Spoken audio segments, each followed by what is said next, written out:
Super star Mahesh Babu నేటితో 47వ వసంతంలోకి అడుగుపెట్టారు. August 9న Mahesh Babu birthday సందర్భంగా శుభాకాంక్షలతో సోషల్ మీడియా షేక్ అవుతుంది. ఇటీవలే సర్కార్ వారి పాట సినిమాతో బ్లాక్ బస్టర్ హిట్ అందుకున్నారు. ప్రస్తుతం మహేష్ త్రివిక్రమ్ సినిమా కోసం వెయిట్ చేస్తున్నారు.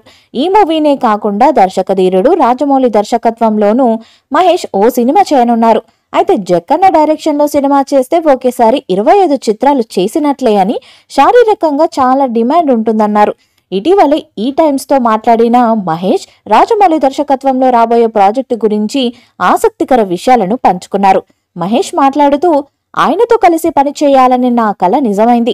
రాజమౌళి గారితో ఒక్క సినిమా చేయడం అంటే 25 సినిమాలు చేసినట్లే. ఇది శారీరకంగా చాలా డిమాండ్ చేస్తుంది. అలాగే ఈ ప్రాజెక్టు గురించి చాలా సంతోషిస్తున్నాను.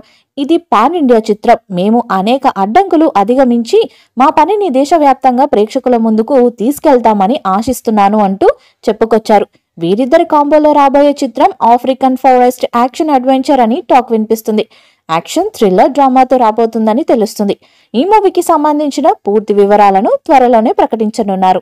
చూశారు కదా, ఈ వీడియో కనుక మీకు నచ్చినట్లయితే లైక్ చేయండి, షేర్ చేయండి, కామెంట్ చేయండి. మరిన్ని అప్డేట్స్ కోసం మన ఛానల్ని సబ్స్క్రైబ్ చేసుకోండి అబ్బా. అలాగే పక్కనే ఉన్న గంట సింబల్ కూడా గట్టిగా కొట్టండి. మీరు మర్చిపోయినా మేము మర్చిపోం.